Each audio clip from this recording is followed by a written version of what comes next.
beautiful lovelies. I'm really very happy to meet you all in the third week. And the District Literacy Team and Rotary Club of Chennai Utsav welcomes you all to the part 3 of Pratidhi. October being the month of creating awareness for dyslexia, we took initiative in binding everyone over the Zoom on Saturdays. With all your support, it is being very, very, very successful. So thank you so much. Continue giving the same support to us. And today we have a very informative topic of supporting children and adults with dyslexia, the three new R's. And now let's start with the invocation prayer by our Anat Sri Shakti Sri Chandra Mohan.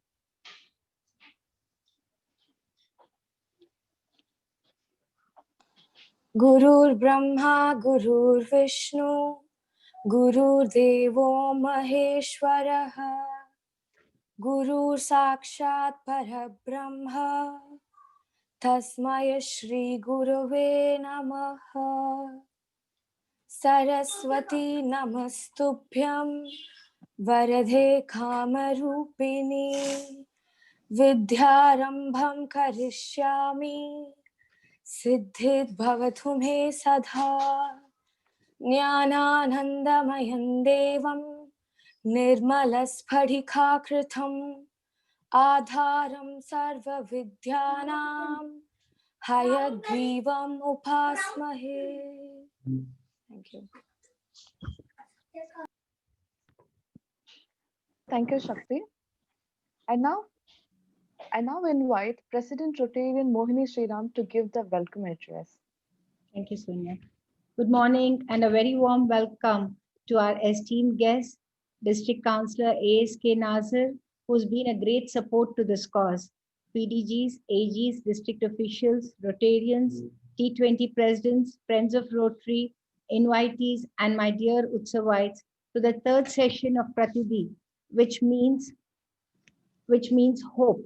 We at RCC Utsav and the Literacy District team are proud and privileged to have organized this seminar on dyslexia awareness. October has been declared as the International Month for Dyslexia Awareness, and this is the reason for RCC Utsav organizing the four-part seminar in order to bring about an awareness on dyslexia among the parents and teachers. Let me help recall the points outlined by our first two speakers. Our first speaker, Mr. Vinit Dev, clearly communicated the advantages or strengths of dyslexics. He stated that once the strength of the person is identified, there is a need to access all aspects of support that can be offered to the person, including concessions that all education boards offer. The speaker for our second session, Mridula Govindraju, followed up on the aspect mooted by the first speaker. She spoke on the initiatives and concessions of the educational boards, which would help dyslexic children become on par with others in the class. Our speaker for today's webinar, Ms. Aarti C. Rajaratnam, is an internationally acclaimed speaker on this subject who has taken her mission in life as to redefine education systems all over the world to make holistic learning accessible to all children, irrespective of cultural boundaries, economic barriers, and limiting mindsets. Today, she will delve into typical issues of relationships and acceptance that come up between a dyslexic child and parents, siblings, and in society. On behalf of RCC Utsav and District Literacy Team, I take great pleasure to welcome our speaker of the day, Ms. Aarti Rajaratnam. This day, October 24th, is also another important day in the Rotary calendar and is observed as World Polio Day. Rotary, being a founding partner of the Global Polio Eradication Initiative, has helped to reduce polio cases by more than 99.9%. RCCU members and friends of Utsav have in all contributed US dollars 1,100 towards polio fund. And we have created awareness to at least more than 200 people about Rotary's effort to eradicate polio. I take this opportunity to thank every member of Utsav for their support to the cause of polio. Now I request Rotarian Rashmi to introduce our guest of honor, Ms. Aarti C. Rajaratnam. Good morning, everyone. Our speaker for today is a very well-known psychologist and author, Aarti C. Rajaratnam.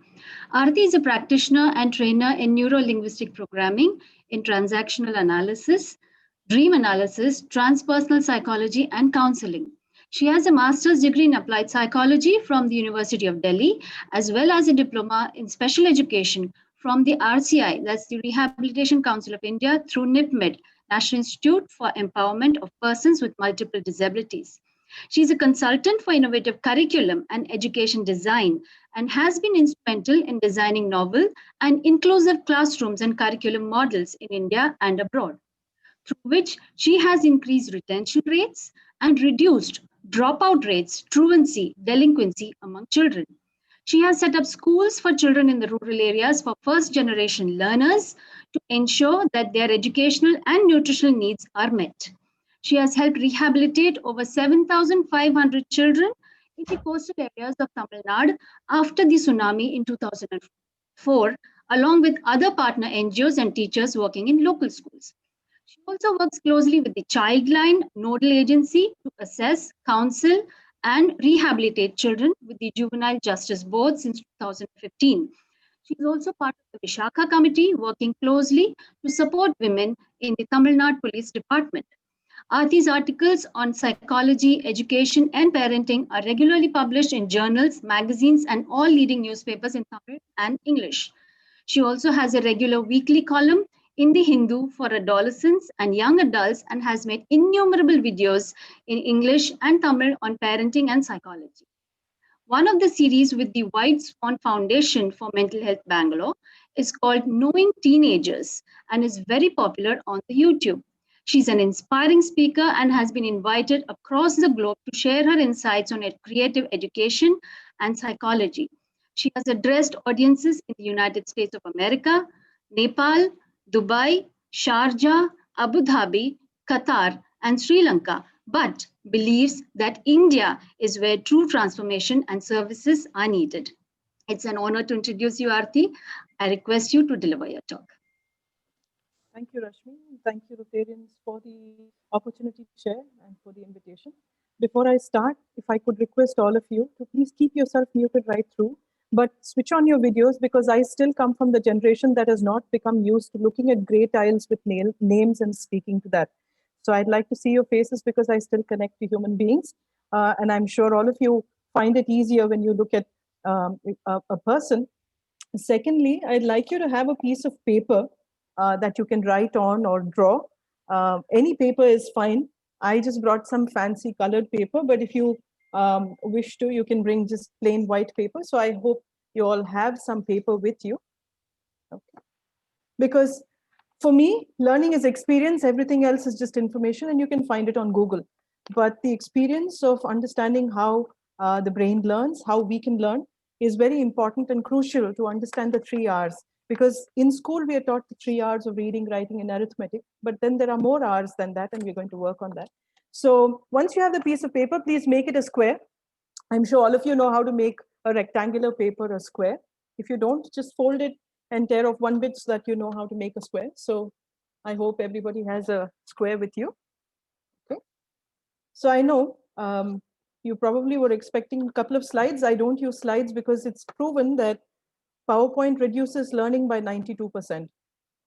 So we will not use PowerPoint. Instead, we will use hands-on activities. So please make a square. Once you have the square, can I see it? Just to ensure that we have, okay, perfect. And believe me, young children will enjoy this as much as people in other age groups. So what we're going to do is now we're going to start with the activity. So once everyone has the square, what I want you to do, please listen carefully because we're going to go through information processing and dyslexia. So first, what I want you to do is to divide this paper into 4 equal shapes. Divide this paper into 4 equal shapes without cutting it, by folding it. And however your brain processes that, please go ahead. Divide this paper into 4 equal shapes without cutting it.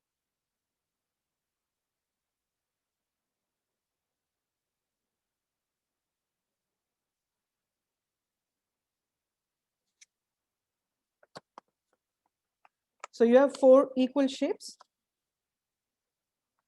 Okay. So different people are going to have different. Some of you have triangles, right? Some of you have squares. So the left-brained people would have just folded it into 4 squares like that and said, now I have 4 squares from the original square, and that's fine. Some of you would have said, I'm going to fold it into 4 triangles like that and still retain the original square. Some of you have got 4 triangles. So either way, I just need you to have 4 shapes that are equal because they are our learning parameters today. So the first, let's go into the first. So if you have a pen, I'd like you to use the first triangle or square that you've made, the first shape. Okay. And we're going to do the 3 R's here, the first 3 R's, which are the don't R's. Don't teach these or don't do these, don't practice this. So the first 3 R's, which we don't do as parents, as educators, as adults working with people who have dyslexia. First is reduce. Okay. I know it's against what the environmentalists say, but in dyslexia, don't reduce the child. And what do I mean by this? And I had a lot of my children with dyslexia who are now adults, extremely successful adults, give me how they felt when I told them I was doing this session. And the first thing that came up, 7 schools in 7 years, and it still is the same. No matter how hard I try, I'm always too messy. I've not tried hard enough. I'm lazy. I spell the same word on the same page in 3 different ways. And they get irritated with me because they think I don't want to spell correctly. And of course, they think that my work is too messy. In fact, I try so hard. Some days my head hurts so much, I just want to stop. And when I say reduce, don't reduce the child, this is a typical example of what we do. We think that by changing schools, we're actually supporting the child. But if that new school is not something that helps the child, we're actually reducing the child because, you know, the child goes into the new school with a lot of hope, hoping that the new place would understand them or help them and so on. The second, all your doodling and all that football, that's the reason you're not studying. I'm going to stop you from all that. It's time for you to focus on your studies. That's the second way in which we reduce children. Am I making sense to everybody? Some of you are just wondering, oh my God, okay, I think I've said this to my child several times, so we'll need to understand that's the second kind of reducing. The third one came from an adult. He says, I've learned it's better to be quiet because if I open my mouth, it becomes a problem. The fourth way in which we reduce children, I want to be in a dark room where no one can see me, because if they see me, they're going to get me to work. Another adult, it's up to you, they say, but it's never been up to me. It's always their decisions. Am I making sense to all of you?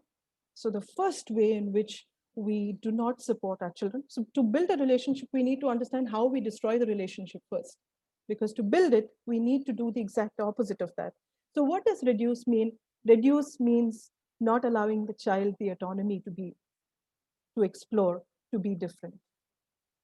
And what we need to also understand is that many of the courses that we consider learning disabilities specific are still teaching the children how to read and how to write. It's not optimizing the skills that they have as children or as adults. The second R in the same shape, don't remediate. I know a lot of remedial teachers in this group, and you will probably disagree with me, but the second R that you shouldn't do is remediation. Why? Because remediation is a word that comes from the medical model, where something is wrong and something needs to be fixed. You don't remedy something that's good. You don't find a remedy for something that's working fine.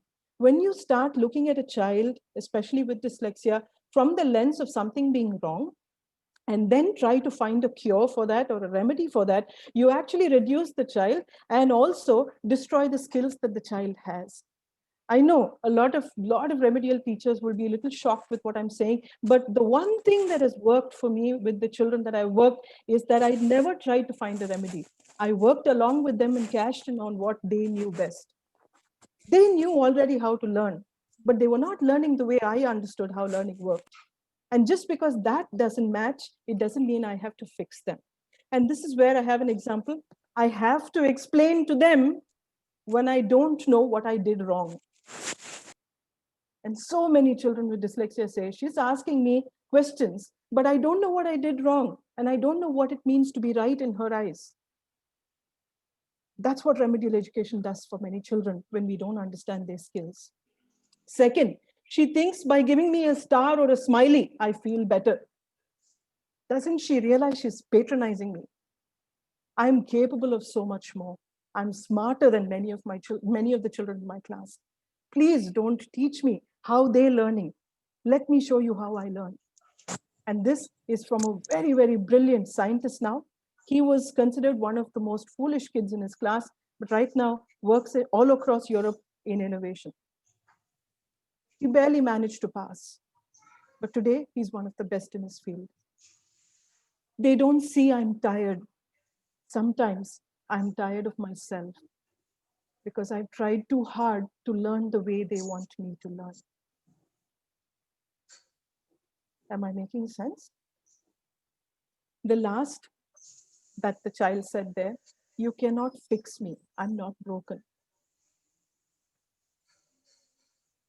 The next star, and before I go to that, if we don't see the set of skills that the child with dyslexia has, if we don't see what they're doing well, and if we want them to do a phonemic drill. Now, for example, I cannot learn phonetically. I just cannot. And I'm sure there are many people in this group who just cannot decode and encode words using phonetic spelling. We need to use hands-on. Now, for example, I need to use something that's manipulative. In fact, just last week I was telling Rashmi, I need to walk when I speak. Otherwise, my hands need to move. Otherwise, I cannot. And that's how my brain processes information. That doesn't make me less than others. It just makes me different. And if I do not allow the child to put his hands in his pockets when he's thinking, that's probably where he accesses information. That's probably how he has understood how to make connections in the brain. And when I say don't fidget, and the child becomes still, the brain also says, oh, probably they need to rest now. I hope I'm making sense to all of you. And many remedial teachers are smiling because you know that we've said this, because we've called these children hyperactive sometimes. They are not. That's how they process information. I know a child, every time a question is asked, he has to stand up because when he's on his feet, he answers well. But we say, no, sit down. You're supposed to sit. You're supposed to sit and answer. Am I making sense to all of you? The next, of course, is that the most important concept in dyslexia, before, and just any learning, before you hold a concept in your head, you must first hold it in your hands. If you've not held a concept in your hands, you will never know how to hold it in your head. Am I making sense? How do you know that something is 2? When I've held 2 objects in 2 different hands, I know that this is 2. And then when you symbolically represent it as 2 or as greater than 1, as smaller than 3, I know because my hands already know what it is. Instead, you're just symbolically telling me, this is like telling somebody what a block of ice is without touching it. Explaining that it's frozen and extremely cold by just looking at something. How can I look at something and say it's cold? I need another sensory input to understand it is cold. But no, our system wants only auditory and visual. The other components, no. We shouldn't do all that. That's a waste of time. It wastes resources, it wastes time. And it also wastes learning because no learning happens. I hope I'm making sense, right? In the end, I'll give you solutions. Don't worry, I need to thrash the system first. Let's break down some barriers before we build something. It's like remodeling. You need to break down those walls that need to, make way for something new. So the next R is don't reprimand. Okay, reprimanding. This is where the child said something beautiful. Even when I do something right, it's always something wrong for them. The other thing she said, this child, very sweet, she says, she sounds sad instead of mad now. And now that makes it worse because at least when she was mad, I knew how to deal with her anger. When she's sad, I feel guilty and that feels more painful. Our punishments are not only when we shout, it's also when we withdraw. When we say, go and sit in the corner, I don't want to talk to you. See what you've done. These are worse forms of punishment than actually telling the child that you're not good. Because all the child is looking for is a loving person at the other side. And we withdraw love. I think that is a worse punishment than bad grades. The last one, your sister is so smart and she's younger than you. Look at her and learn. She can read faster than you, can do maths more than you. Why can't you? The last and the worst, of course, earn a lot of money and invest it. Your son is not going to be good enough. And this child came and told me, ma'am, they always ask me, you're not going to take care of us. And you know, when he drew his family, he drew a king, he drew a queen, and he drew a slave. So that's how they see me, because I'm not good enough. So punishment is not the only form of reprimanding. Comparison is. Withdrawing of love is. Allowing them, not allowing them experiences is reprimanding.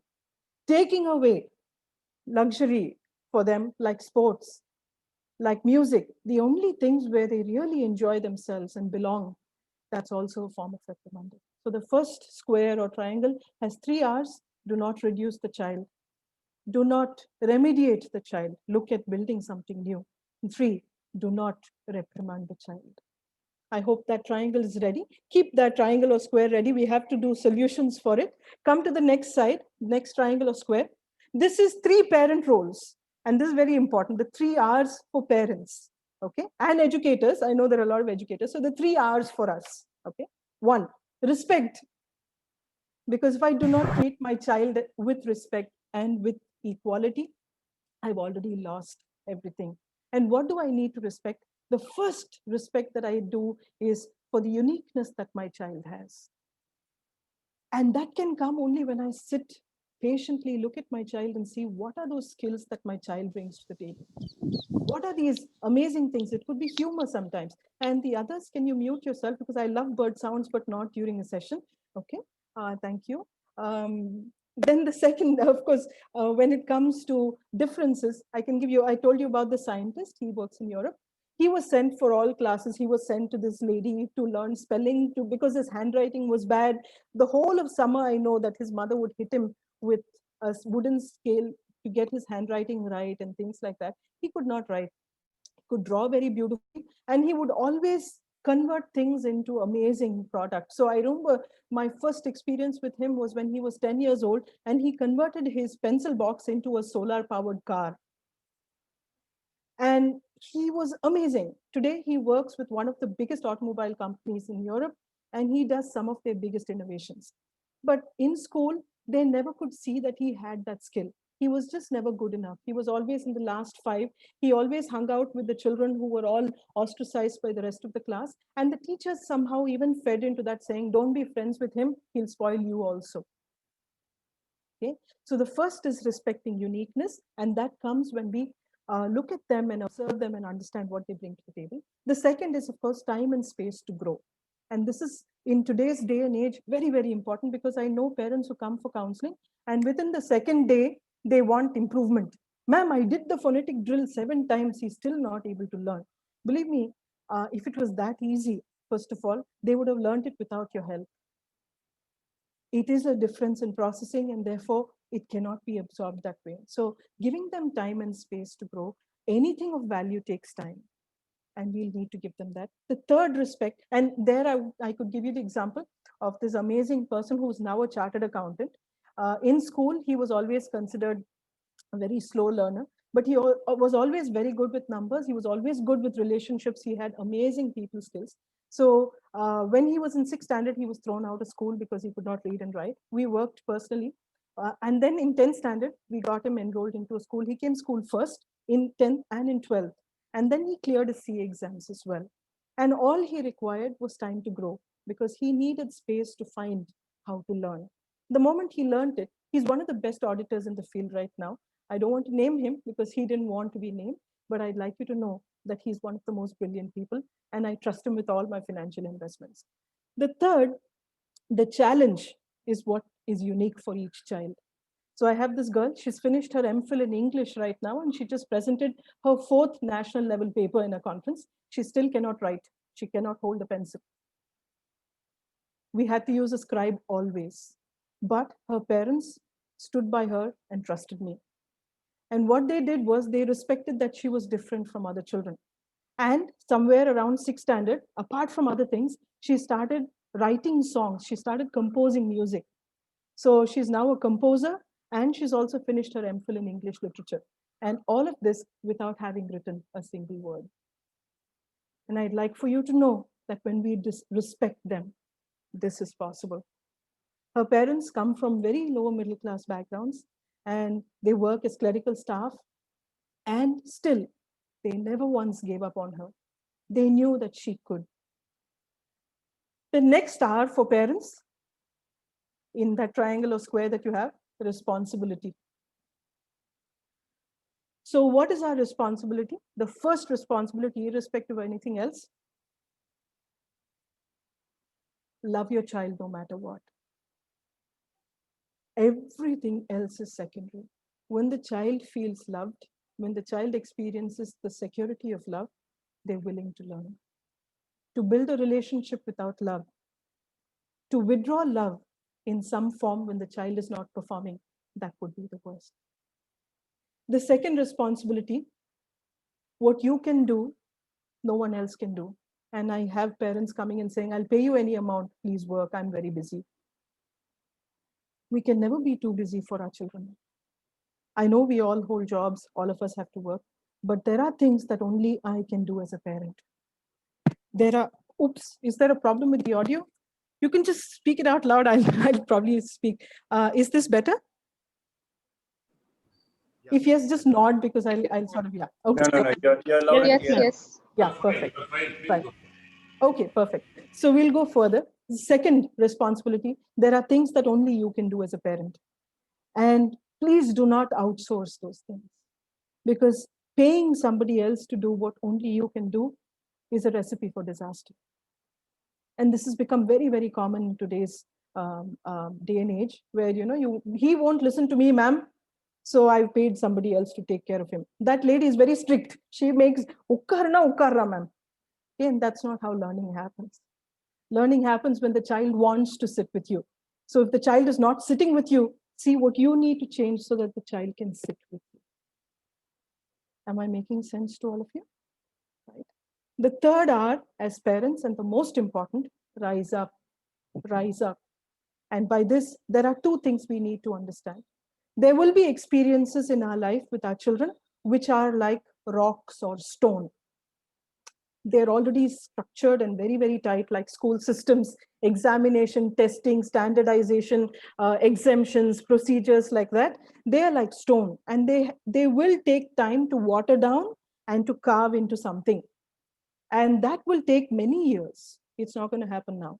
But then there are things like clay, which can be molded into a shape, and they are in our control. And those are our attitude towards our children. Our acceptance that they learn differently and they love differently. That they need my support, not my correction and comparison. They are also capable of learning, because every child can learn, not on the same day, never in the same way. And this is where it's very important for us to know that we get confused between this watering down and sculpting and this building. What we can focus in the here and now is the things that we can build within our own homes. How to create a home environment that is conducive to learning. How can I switch off gadgets and sit with my child and work on something together? How can I do conversations with my child? How can I help them regulate? How can I help them learn? That's the most important. So if you can all switch on your videos and put your hand out this way, we're going to do something called the handy model of the brain, just to understand how the brain learns. Okay, and this is from Dan Siegel. So now let's assume this is your spinal cord. So if all of you can use your other hand, just touch, this is the spinal cord. Okay, if I can see you, have your videos on. This is your spinal cord. This part here is the brain stem. So sort of like just above the neck, this is the brain stem. Okay, this part of your brain is developed inside the mother's womb. So it's already there. It's there for survival. It's the part that helps with respiration, digestion, those basic functions. It's also the part which experiences fear, threat, the stress response. It's the part that helps you with the fright, flight, freeze, fawn response. Okay, so when I feel very threatened, when the teacher shouts at me, this is where I go. When I feel unloved by my parents, this is where I go. And this is the place where I have least amount of learning. When I am compared to somebody, this is where I go. This is where I cannot learn. This is where, when my friends neglect me, when somebody bullies me, when my siblings make fun of me, this is where I go. And when I go here, I cannot learn. I will learn to camouflage. I will go back and tell my teacher, ma'am, your sari is really beautiful. You're a really beautiful man, because that's the only way I can get her to smile. Am I making sense to all of you? Amma nee nalla ammale, that and all comes from here. It doesn't come from anywhere else. Okay, but this part is a camouflage part. It doesn't help a person learn. Now put this thumb here. Now this is the second part of the brain, which is very important. Partially it is developed in the mother's womb, but a major part develops after the person is born, after the baby is born. And this is the limbic system, or the emotional system. And it builds completely upon relationships. If the relationship the child has with the parent, with the primary caregivers, with the teacher, with the friends are good, this emotional system develops beautifully. If not, the child will always experience emotions from here, which would be frustration, anger, sadness, hate, all of that. If you take them here, they have the opportunity to go into love, into joy, into happiness, into peace, into calm. The last, please close your hands like this. This is the cortex, so this is basically one hemisphere of the brain. So this part is the prefrontal cortex, which is required for all your higher order thinking, especially in dyslexia. This is the part that we need to keep our children in. Instead, our school systems keep them here and say they're not learning. I gave him the drill again and again, ma'am. Ma'am. Nothing happened. Yeah, because you kept them here. You didn't take them here. What is really required is that you build a relationship and then you help them access the higher order. Are you all with me? Right? So the next time you're with your children, please check, am I here? Am I here? These are two still workable areas. But if I've taken my child here, I'm not going to be doing anything. So the next 3 hours are the core needs for the child and the most important. First need, so go to the next triangle or square that you have. The next need, the next hour, rest. Rest. There is nothing bigger than rest for the brain. Why is rest so important? We are the most sleep deprived generation in the world right now. Rest helps in 4 processes. First is what we call neurostimulation, where the brain, we'll do this a little more next week. Neurostimulation, where the brain is able to cut away connections that are not needed and build new connections that are required for learning. And that can happen only if I have rested well, slept well. So when you push a child from OT class to handwriting class, into this, into that, some 50 classes, this cannot happen. So new learning cannot happen. The child is going back to this part of the brain. Please, they're children, they don't need fixing. They need support. Don't push them to this stressful part.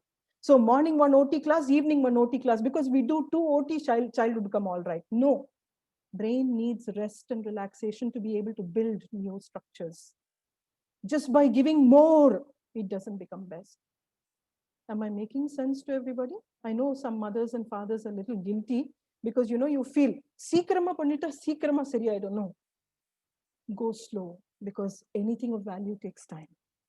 Second, it does neuromodulation, meaning it learns excitation and inhibition. So when I get very excited, how do I calm that down and make some work? So for that, I require exploration. And exploration can also happen only if you allow me to play. If you don't allow me to play, how will I have excitation and inhibition? So I'll only be excited and you call me hyperactive. You never taught me how to calm down. You're always stimulating my brain. You're always hitting it with something like those bouncy balls. I don't know, in my generation, we used to call them the crazy ball. You bounce it, it'll jump all over the place. I'm sure those of you who played with it know what it is, right? That's what you've been doing. Then the brain cannot do the neuromodulation. So this is where, as parents, we need to understand, we need to give our children a lot of rest. The next hour in this, the core need, is recreation. Please remember that our children require time for sports, Movement is primary in learning. They need time for music, a hobby other than reading. Because I know many of us think that if we introduce them to reading, they'll read better. You don't teach people how to focus by focusing. You teach people how to focus when they're distracted, right? Similarly, you teach them to come back into studies by giving them recreation. Because when I have other things that are balanced, I will be able to focus on studies. But from morning, one tuition for maths, one tuition for this, one tuition for that, one tuition, whole day I'm working on prefrontal cortex, the rest of the brain doesn't get support. And this is like the scaffolding that is required when you're building something. After you put the foundation, you need to allow some time to build a structure. Otherwise, it'll be like the spandal that you make for weddings and all, no foundation. Before an event, it will just be put up and then it will be taken off. Children will learn for the test, and that's not teaching. The next R, the most important, is resilience.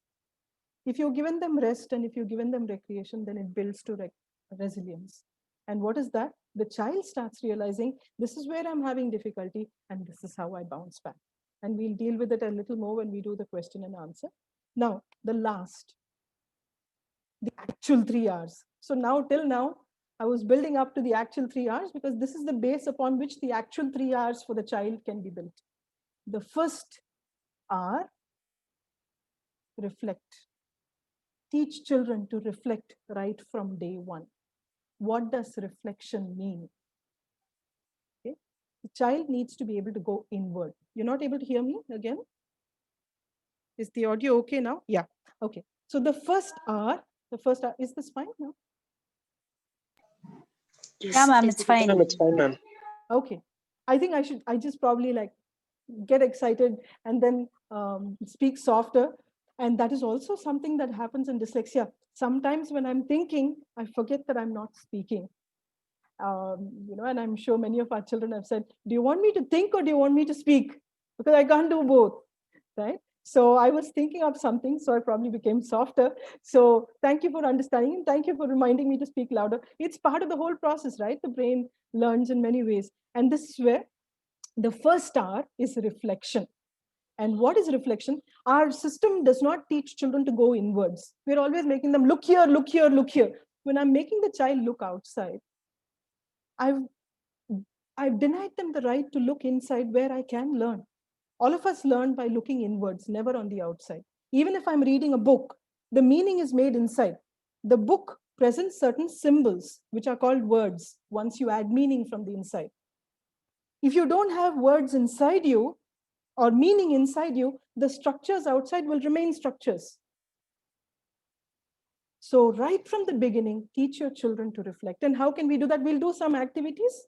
Okay, so please switch on your videos. I know some of you are happy because the mind wandering will happen if otherwise, like, okay, ma'am is anyway doing, and they'll give a recording also. And it's also live stream, so I can just chill a little bit. No, reflection is the first skill. What does reflection mean? First technique that I teach you for reflection is called a debrief. Okay, a debrief. So a debrief is where I question myself about what happened here. So any situation, it need not be a challenging situation. It can be any situation. Okay, what happened here? What did I learn here? I went to the market. What are the things I saw? So when I get the child to come out of that situation and reflect on what he or she saw, and this you can start as early as 18 months. At 18 months, you can ask the child, what did you have for lunch today? And the child has to, recall by going inwards and saying, oh, today I had dosa, or today I had chutney, or something like that. So the child is having to go inside. So I told you the story. Do you remember who was the big person in that? And the child will be able to go inwards and recall information. Now, this is not recall. We need them to go inwards and connect to something that is already stored, something that is already making meaning. Am I making sense to you? Another way in which we do this is you share with them. This is a bedtime debrief that I suggest to parents. Sit with them, talk to them about your day. You can say, I did 4 things today. What are the things you did? And in my day, these were 2 things that I found very challenging, very difficult. These were 2 things I enjoyed very much. And the child gets to understand you also have difficult days. Because when dealing with our children and in their relationships, we always put out our highlight reel. See, I was first in class. I was this, I am this. And the child says, oh, I'm never going to match up to that. But you have to tell them, no, I was this one who was punished outside the class. I was this, I was that. And the child says, oh, they've also had these struggles. So they probably are people I can go to. Otherwise, they will have to fake something to match your highlight reel, and your relationship will fall flat. Imagine being in a relationship where the other person is always right. Imagine if that was your marriage. It'd be so difficult, right? So even more difficult for a child and a parent. Are you all with me? Some of you are laughing because your spouses are like that. It's okay. I understand. I can't do much, right? So jokes apart, what I want you to do is to also look at how a relationship can be built if both of you are not equal. And this is where the debrief helps us to break all those barriers and say, okay, we are equal. Maybe in age, I'm older, okay? But I also have challenging days. And this is how I dealt with it, but still it didn't get solved.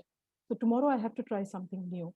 So what you're getting the child to do is to realize that everything has scope for improvement, provided I'm willing to work. And for that, I am willing to work. I need to have this process of reflection always set.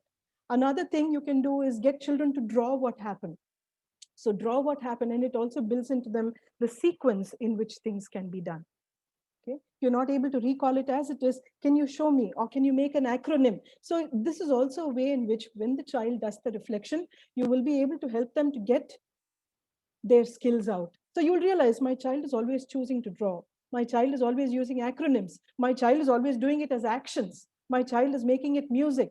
So then you start understanding, in a non-threatening environment, my child uses this method. So for learning too, I can generalize that. That's the process of reflection. The next one, you can give them these ratings and reviews like Zomato and all have, right? How was your day? Was it a 5-star day or a 1-star day? So if it was a 5-star day, what were the things that contributed to the 5-star experience? Would you like to leave a review? If it was a 1-star day, how was it? How can I rate that? So this way, what happens is the child becomes aware of the process. So it can be done for an activity, it can be done for a day, it can be done for a relationship. But what it really does is help the child go inwards to understand how to take it forward. The second R in this column, regulate. Okay? Regulation, as the word says, the child is constantly getting a lot of information and they don't know how to break it down and act on it or work through it. Or so if you've given too much of reading, for example, all of this information is an overload in the brain. My brain needs to know how to break it down and make it small pieces of information. Or I got very excited and I was screaming in a high pitch and you got angry and I got even more excited. So what happened is some information came into my brain and it had to get regulated, broken down and regulated.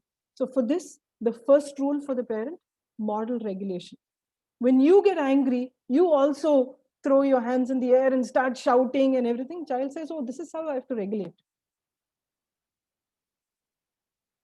Am I making sense to you? When I'm angry, I shame you. Then the child says, if I am doing something wrong, I can blame somebody else. Some of you are very seriously thinking about your own behavior now. And if it does lead you there, it's good, because none of us are perfect, right? I've been suspended from school for anger. I don't get that angry now, but I do get angry. But I know how to regulate it. So awareness, that's the point of awareness that helps us realize, oh, there is scope for improvement for me. Just like my child needs support with reading and writing, I need support for my anger. And this is how you co-regulate. You can say, see, you had difficulty with this, I have difficulty with this. And the child says, let's do it together. Because many of them know how to deal with their anger. So work gently together. That's called co-regulation. For this, what you can do is help them break down tasks, break it down into small things for the day. So I normally have, this is one fancy box that my kids and I have made. It has a truck, one nice colorful truck. And so whenever we do something during the day, children put out whatever they were feeling, etc. Sometimes as words, sometimes as pictures, we put it inside. And this is called the truck of worries. Okay, it's called the truck of worries, and it takes it away. Whatever was challenging for the day, the child puts it in here. Because, again, if I just talk about things, it's boring. So the child puts it inside this. And then what we do is we bring in this one and we say, okay, this is our bowl of resources. Resources are skills that I can have. And then the child has to pick up one. And the word here you can see is courage. You can say, okay, the situation that you face today, do you think courage is enough to deal with it? So the child thinks about what courage means. how to use it. So we are using regulation and reflection, and the child sees, how do I use courage in this situation? Or then the child says, ma'am, but I think courage alone may not be enough. So we pick another one. And this one says clarity. Say, okay, let's use courage and clarity. How can we make it a small activity? So along with the child, we find how courage and clarity can be used in that challenge, and then they find a step forward. So slowly, we start helping the child move from a difficult space, a challenging space, into a space that's more empowering. In the last last R, which is most important, is relationships. Relationships. First, work on the relationship the child has with himself or herself. Help them to be able to look at themselves with a lot of love and respect. And for this, one of the simplest things you can do as a parent, just before the child dozes off. So no matter if they're a teenager, young child, adult, it doesn't matter. We all like this. When they're just going to sleep, 5-10 minutes before they go to sleep, whisper into their ears, let them know I love you. You're precious in my life.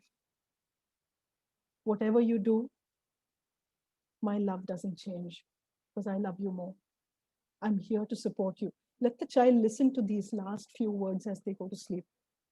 No matter how difficult the day, the whole night, the 8 hours, the brain is going to have these messages to work with. Because we may have lost our cool during the day, shouted at the child, made them feel really small, but still, when these are the last messages the child hears before going to sleep, it helps them to build from within. In the morning, they wake up feeling much more calm because the chemicals in the brain would have changed. Because when you shout at the child, it's cortisol, the stress hormone, and it goes to this part of the brain. When you give loving messages, it goes here and it becomes oxytocin. That's the love hormone. It's the same hormone that the mother and the child experience when they're being fed, when they're being nurtured, when they're being cared for. Let them know that. Second way to build relationships, have connection rituals. Specific times in the day that only you and your child will spend together doing something that you really love. It can be cooking together, baking together, taking the dogs for a walk, just singing together, whatever your child and you enjoy. That doesn't mean you can sit and watch TV or play a video game together. That's not a bonding ritual. That's in fact breaking any bonds you might have already. Okay, so build the bond. It's between the two people. Build a relationship where you can help the child communicate with you, enjoy that time. Because once you build that bridge, then the child feels that's a safe space where I can communicate. And make it a daily one. 15 minutes is more than enough. But if you can get more time, even better. More important, have a weekly ritual, which is about 3 hours.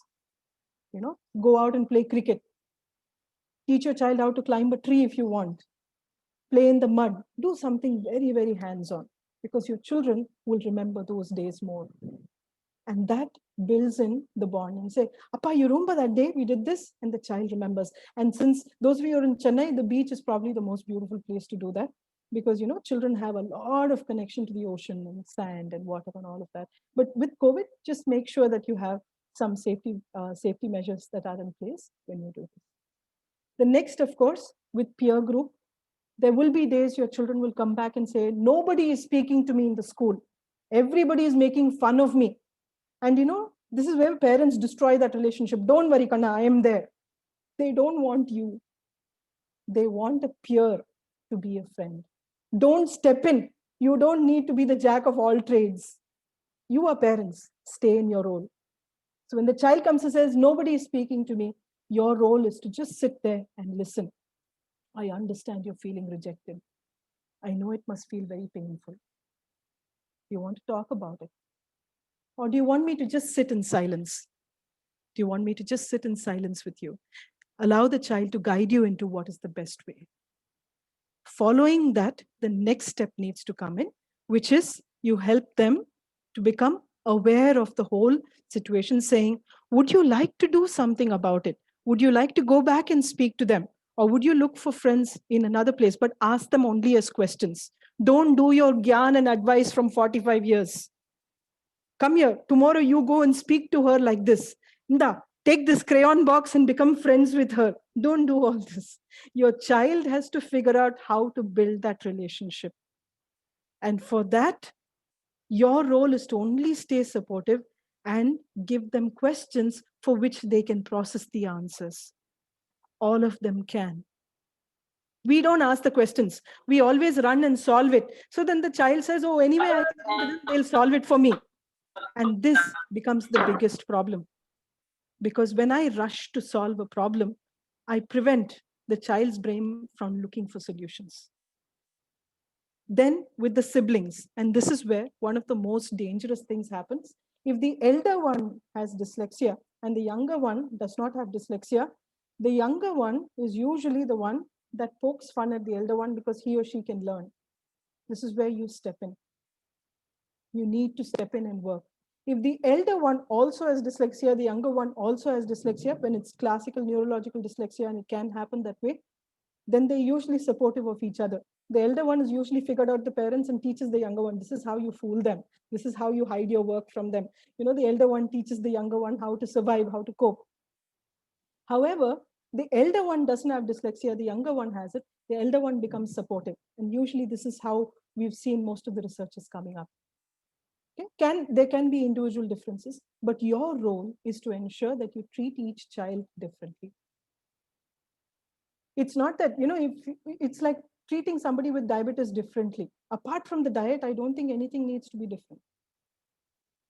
Right? Apart from basic things of schooling in different places, nothing needs to be different. Everything else remains the same.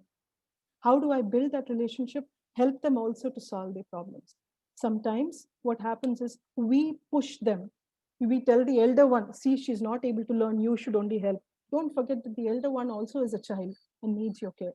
So don't make one child, you know, take responsibility for the other. See, he'll leave his book in school, so you only have to bring it. Don't do that. Because then what you're telling the other child who has dyslexia, you're not capable, you're useless in the family, so we have like this guard in the house who's going to clean up after you. Please don't do that. It destroys the relationship for life. What is my work I need to do? The last aspect is their experiences, their relationship to experiences. Allow your child to have a lot of experiences, varied experiences, short ones. It can be, you know, when somebody comes home, having an experience with a guest without putting them in a spot, an experience with science, an experience with geography, an experience with different things. Because as children begin to relate to themselves, to different types of people, and to the experiences, their richness in the brain, the prefrontal cortex as we call it, becomes much, much better. Are you all with me? I hope you are, because I've finished all the 3 R's, the 3 we shouldn't do, the 3 we can do as parents, more importantly, the 3 core needs for the child, and the 3 skills we can teach. I'm going to now leave it open to questions, and I hope you've got your shape with all the 3 R's written.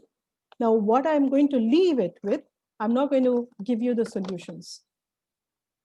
Reason being, you need to go into your reflection. You need to find your regulation. You need to build your relationship before you can do it with the child. Because in today's internet generation, we go online, find quick fix solutions for everything. 3 ways to make your child read. That work for somebody else's child. It may not work for yours. 3 ways to build a relationship that lasts forever. Believe me, if you can get through today, it's a bigger relationship than forever. Many times, just getting through a single day is difficult. Our children show so much courage just getting up every day and going to school when they know it's going to be the most difficult place. When our children show so much of courage, I think the least we can do is to show a little bit of support. So if there are questions, I'll take them. And of course, what you need to do is to keep your paper folded as squares or as triangles in your pocket always, because every time you work with your child, I want you to go back and say, which R am I not respecting? Which R do I need to build? And that's why the small thing, because you can't carry a slide in a PowerPoint presentation, but you can carry a piece of paper. And this, keep adding ideas to your R's, keep adding what worked, keep adding, make it like the most badly organized piece of paper with solutions, because that will be the best relationship you build with your child. And I hope that helps. So if there are questions, I take them. Thank you so much. It was a very beautiful session, very informative session. And also, I could see a lot of confidence in you. I really feel like you have handled or dealt with that much amount of people who had dyslexic. And I also feel like it is everyone wants to be treated like this. End of the day, it's all love, right? Love actually treats every problem, right? So thank you so much for the session. And I want to open the floor for question and answers. And please unmute yourself and ask your question. Thank you so much.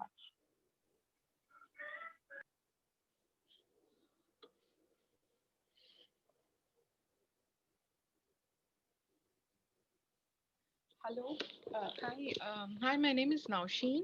Yes. Yeah. Hi, Miss Aarti ma'am. I've been actually following you for past 1 year. I'm so happy that I Stalker. got. You're the stalker, is it? I'm just kidding. Yeah, but I'm so happy that I'm able to talk to you today. I have twin girls. They are 6 years old, Okay. and one of them is dyslexic. So my question here is, like you rightly mentioned, when one child is dyslexic and one is not, how do we handle that relationship? In my case, it is twins. So like they are always together. For them, the world is not outside at all. They don't they find friends within the each other twins, and then basically they don't explore much. It's always these two No. together. Nausheen, I'm a Yeah. twin myself. Okay. So I Yeah. know what you're talking about. Yeah, the whole world is the Yeah. other twin for them. But inevitably sometimes there is comparison. Comparison comes Who out. compares? Who compares? Sometimes in the school, sometimes Are you comparing? Now the issue is we'll forget yes, all twin is yes, very yes. good. Are you comparing? Yeah, sometimes definitely. Then who needs to change? Then who Yeah, needs I to? needs to change, Okay. So definitely. that is sorted out. Yeah, That is sorted out. Yeah. yeah, sometimes unconsciously, like when on the dinner table, but I don't talk when I don't come to it when it is reading. I don't compare at all. But when it comes out when in the dinner table or something else. So here, my question is, how now when it comes to teaching, or when it comes to dealing with their academics here, how do I strike a balance between the twins, when one is dyslexic, when is not, and they are as young as 6, when and they are always together? That's my one question. Another question is, I am right now not in India. I'm in Japan, and here there is support. There is support in the Japanese Board of Education, but unfortunately there is no English there.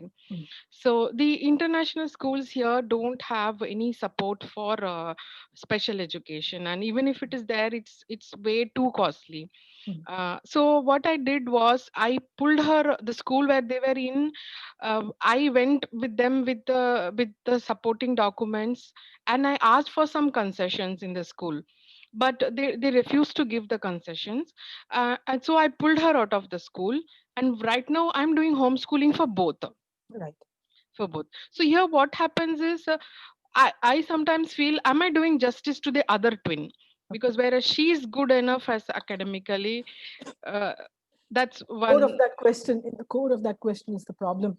Yes. You've already set the benchmark and you're expecting this other child to reach it instead of actually looking at two of them as completely different. I'll give you Yes. a small set of rules.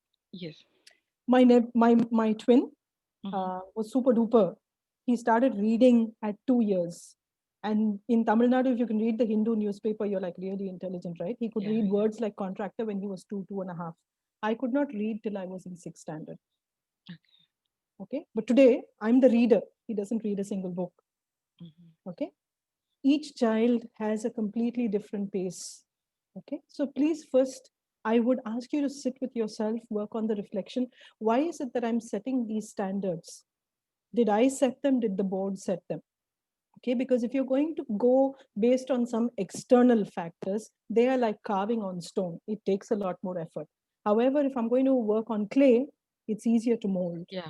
You need to sort of see how you can look at your child as clay that can be supported to mold into something beautiful, instead of, expecting that she's a block of stone and I'm going to break away things that are not okay. And I'm using it metaphorically, basically because the first beautiful thing you've done is you've taken both of them out of school and you're working with them at home. Now, the second thing is with your twin who has a diagnosis of dyslexia, please understand she is capable of learning as much as or even more than your other twin. However, Yes. it may not be using the auditory visual pathways. Okay, Yes, your yes. one twin will use the auditory visual pathways. Yes. The other twin will use the kinesthetic pathway, very much like me. Yes. Now, if you Yes. notice how much I use my hands and how much you use your hands, Yes. Yes. you'll notice you're Yeah. holding it like this and very still. I'm here moving the whole thing Yeah. because I process words with my hands. Yes. If you ask me to speak like this, I cannot speak. Right? So you may need to use kinesthetic means for her. You may need to use tactile means for her. You may need to work with some other materials which help her to process words. Yes.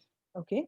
Audio books may work for her. So you may need to look more for words, helping her reach things, not through the phonological way that are also prevalent in a lot of courses that are offered online and things like that. Phonological ways do not work for all children. It's very difficult because it's very procedural. Many children with dyslexia find it very, very difficult. So if you find that she's not able to learn in the phonological, or breaking it down into sounds and blending the sounds and decoding and encoding and all of those things, which they would have told you is the way to get to the brain, no. I would rather have you do something with her skills. So if I were to ask you in a very, very short way, what are 3 things that your daughter who has a diagnosis do? What are the 3 things she does very well? She has a very strong pictorial memory. She goes like to the T, like to the detail. And when we do a storybook, she doesn't go into the symbols at all. I mean the alphabet symbols. But when she sees the picture for the very first time, it is like as if it is X-rayed into her mind. And she has a very good spatial memory, like which way to like I just ask her how to go to this place from here. She can actually she remembers that. So she's got a very strong memory. And she loves stories, so so all you need to do so you have keywords. I'm giving you a sample because of what you said. So in that you make small, I mean, you can take post-its like this. You write words. Some post-its will have keywords, some will have pictures. You can get her to draw the pictures as well. And then you take this as the map. Tell her, we're going to do the same reading that she's doing, and you're going to start pasting these things for me and make a map. She knows how maps are.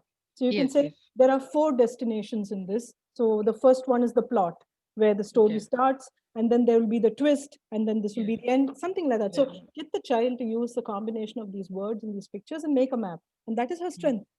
And then let her narrate it. Why should it be only paragraphs like your other twin is doing? So one twin can do this and one twin can do this, and together they can enact. You're not letting anyone down. Okay. Right? Get them to work together. Since you say that their world is with each other, let one teach her what the words are, let the other make the map, and let them put the story together.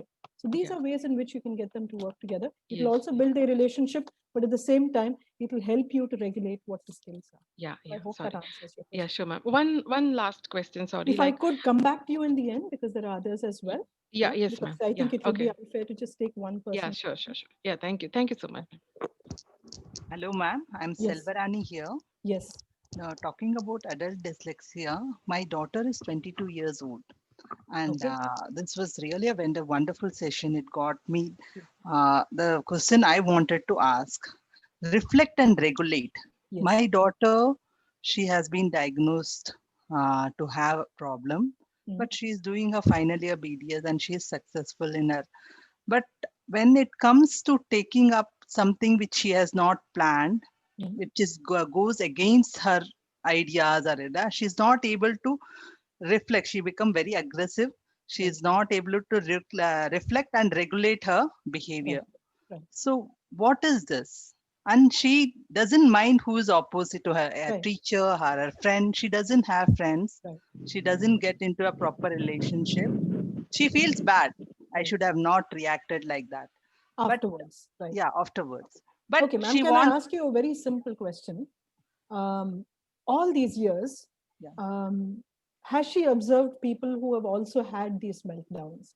When they were angry, has she observed people shouting? Has she observed people becoming aggressive in some form? yes, ma'am. Yes. If she has, then that's her model. Her father is. Her father. So she's learned he gets his way by doing that. I can also do this. Okay.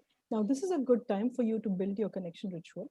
Let her know that, reflection is always possible. Start with something very, very small. Okay. So one of the things that I normally ask people to do is to just, regulate small things like, I'm going to draw something on a piece of paper, and first time I draw it without music. Okay, so it can be like if she's good at drawing, for example, I'm going Yes, to she's draw very it without music.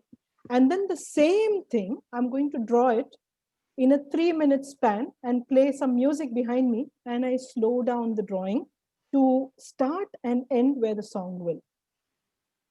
Am I making sense to you? When I'm doing it in a free, random way, I can be impulsive, I can be anything, but I'll still have focus. The second thing is when I'm getting something outside and something inside to match. Am I making sense to you? Yes, yes. Right. Another way to do it is for very young children, there are a lot of ways to do it. Like, when every time I clap, you take a step forward and all that. But when you do it with adults, you give them something that's stupid or simple, they'll find it like, Amma, I'm too old for all this. They won't do it, though it's actually quite good. However, the other way in which you can teach her to do it is to work on just simple. So for every emotion, teach her that every emotion has a physiological or a physical component. It has an emotional or an experiential component, and it has an action. Now, what happens is she gets the trigger and she moves to action without processing the whole experience. Okay, this is what is happening. So what do you need to do? When I get the trigger, I first teach myself to calm it physically. It can be through a physical activity, by walking, like some people go for a run, go for a walk, something like that. It can be just through breathing exercises. It could be taking a sip of water and so on. Just get her to do a physical calm down. And then as she's doing the physical calm down, ask her to see, what would I like to do with this? Would I like to stay with this anger? Would I like to do something else? So then the choices start opening. And then slowly it can be built into her. And of course, you need to let her know that just because you're suggesting this activity today, tomorrow she won't feel angry. That's not going to happen. It takes sometimes up to 3 months or 6 months or even sometimes more, when I consistently need to be able to change an emotional state. But it can be built, and start with the physical component, because that's something that everybody is able to connect to instantly. So I hope Ma'am, that I want, once you are telling, I'm able to understand, but I will definitely not able to put across to her. How Yeah. can I reach you, or my daughter I'm can not going reach to you? do this for you. This is a relationship you have to build. This is Well, exactly what I said, what you can I'm do, very, no one else can. yeah. We can How make can, excuses. No. Please understand. We can keep making excuses. yeah. I want you to see how you can. Because unless we look for solutions, and I'm sorry, it's not because I want to hurt you. But ma'am, remember, we're all humans. We're all flawed. We No, may now not it is always a know, situation but like we I'm need to scared work. to do something, our relationship will break. I'm very No, scared. if it is something that comes with genuine intentions, children always know it. Children always know it. Just simple breathing exercises together. It won't break your relationship. Am I making sense to you? Because when you trust a third person more than you trust yourself, then the relationship needs a little more work. Okay. I know it's a difficult thing, but it's still something that you can build very gently. Start with small things. Start with small things. Yes, I hope that helps.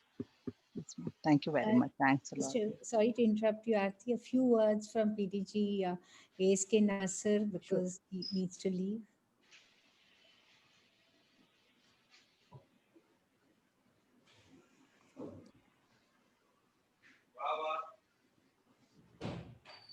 To President Shubhodini.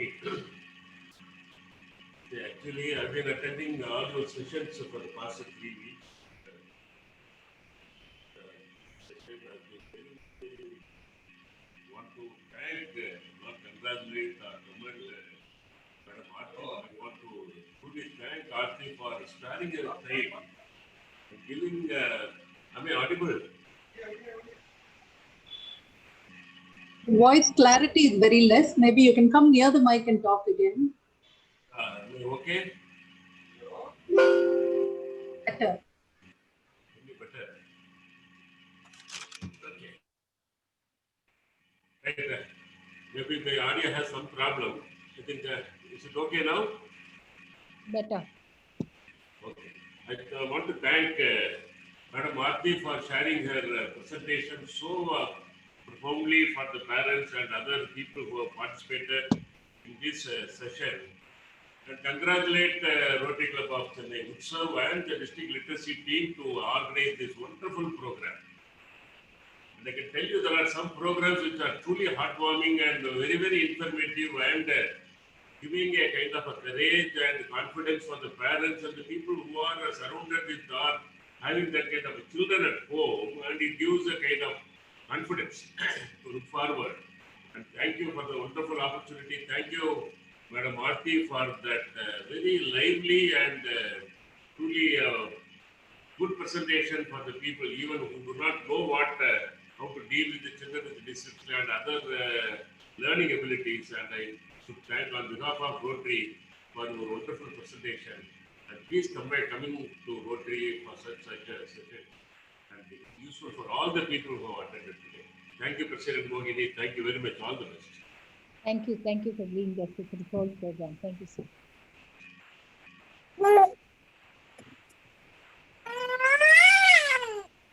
Yes, now over to the questions.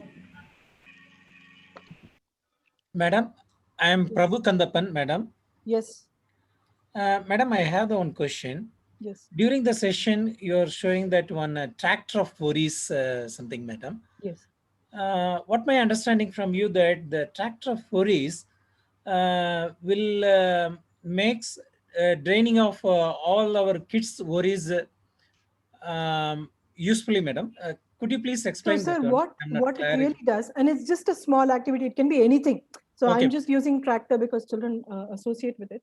And when a child has anxiety, when the child has something that is challenging, very often everything is confused for them. So they don't know if it came from school, if it came from home, if it came from my own thoughts, it came from where. So one of the ways in which we help them to put things in away, to just get some clarity. See, now if I were to ask you to keep your hands this way, it will cover your entire big picture. However, when I keep my hands here, I'm able to see the screen and my hand. Similarly, when the child is overwhelmed by something like anxiety or fear or anger or just being bogged down by life, they're not able to see the big picture. So something like this, when I just give them this and tell them, put all your worries here, it's only a way in which I'm temporarily helping them to shift the focus out and say, okay, these challenges are out, we put it here, which one of these would you like to work with first? And then we build the resources. So what we're actually trying to do is help them to break down all of this. So it could be that, he had a fight with you, so he's angry about that. It could be that he is not able to meet his friends. That's also causing him trouble. It could be that the mother did not understand what he wanted. So many things. So the child gets to put all these in words and take it out for a short while and say, which one of these problems would you like to work with first? Because ultimately, problem solving is something only I can do. No one else can, right? Which is why in the previous question, when somebody asked me, can I ask you to solve it for me? The problem is when we start outsourcing these things, the child thinks my parents are not capable of solving my problems with me. So then they start sharing less with you. One of the reasons why I emphasize building these relationships is because they need to understand when I have a problem, my mother, my father, these are the first go-to people. I shouldn't always have like a third person somewhere else, even if it's a therapist that I have to go to. So this is where I would ask you to help him to chunk down what he's feeling and then connect to a resource. Like I said, courage and clarity, we pulled out those stones and say, okay, if you were courageous in this situation, how would you deal with this?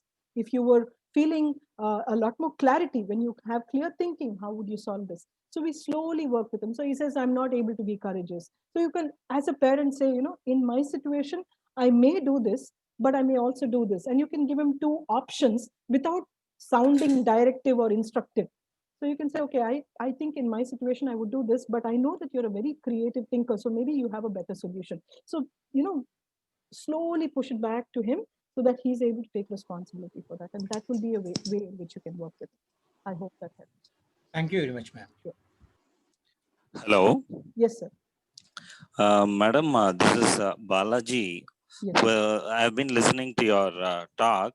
Yes. I had the opportunity to listen to your talk earlier once also. This has been really useful to us because, you know, we have two kids and one of my daughter, I have a daughter and a son. My son, you know, he has some learning disabilities. And since both of them, you know, while they are together, you know, sometimes it becomes kind of very difficult for us to manage these two because my son, you know, he's not able to play, you know, in a nice way with my daughter, and she sometimes gets irritated. This is one thing, and my son has been doing, you know, in NIOS. My daughter is studying in ICSE. So what is happening is all this while, you know, she's been reading very well during the pandemic. You know, she has become kind of very submissive, and she finds, you know, her syllabus to be very tough during this time, and she is not able to, you know, get used to the online culture because she used to be going to the school, meeting teachers and you know, her classmates in person, but now that is not happening. And she gets a feeling that, you know, her brother So what is your is question, sir? Because I have the story. my question is, you know, brother is doing NIOS. She feels that, you know, the kind of syllabus that he is going through is far lesser than what she is studying, and she gets this pressure right now. So she is invariably, you know, kind of asking, you know, why do I Shall I need to, you also know, go shift through to- this kind of pressure? Okay. Okay. So one thing, sir, I'll just give you a very quick thing. This whole culture of online teaching, most of the schools have not geared up. Of course, a lot of people empathize with teachers and all that, but I have to tell you that it's one of the least effective forms of learning, because even in the school, the instructional learning method did not help. Children were able to regulate learning only because they had other balances, including chatting with a friend, looking around, playing. All of these things contributed to that whole experience of learning. The online culture is keeping children here. It's hardly taking them to the prefrontal cortex. And I have so many children who are suffering because of stress. And then, you know, that's why they've switched off their videos. They don't want to listen to the teacher. A lot of these things are coming more as an offshoot of stress. But most of the schools are unwilling to listen to what I'm saying. So I'm just telling you that this is something that has become a real problem. Because as much as content is being delivered, relationships have not been built. And without a relationship, no learning can happen. Just like you said, you've seen my talks before and you're seeing it now. Okay. And though I'm very like firm about how I speak, you still respect it because I come from a space of a lot of respect for you. Right? Because I'm trying, when I cut your question short, I'm actually giving you clarity. What is it that you're struggling with? I know all of this, but what is it we need to work with? So then the moment the clarity came, you were able to tell me, should I help her by putting her also in NIOS? How do I encourage her for ICSE? So now this is where I would ask you to again use the same 3 R's for her. Help her reflect on what she finds difficult. Second, help her to regulate her time, help her to regulate her understanding of the subjects, etc. Third, build your relationship. Tell her, okay, I'll sit with you for half an hour in the evening. The things that you find difficult, let's find together as solutions. I won't teach you. Let's find it together. Because by saying that, what you're telling the child is that we may not always know everything that we're learning, but we can try and find ways to understand it more. So when she starts building that relationship, which is missing with the school, she will be able to do well, especially because your question had a very important point saying before the lockdown, she was good, which means she has the resource, but she's unable to connect to it because there is no relationship. You can be that buffer. You could be that bridge, in fact, to help her to connect back to her own resources. So I hope that helps you. And by the way, NIOS is not in any way simpler than any other board. That's a big myth. It's a very big myth. In fact, it's quite challenging for anybody who's learning it. But the only thing is a lot of people think that it's very easy. It's not. It's unfortunately not so. But I hope I've answered your question. Build your relationship. It will help.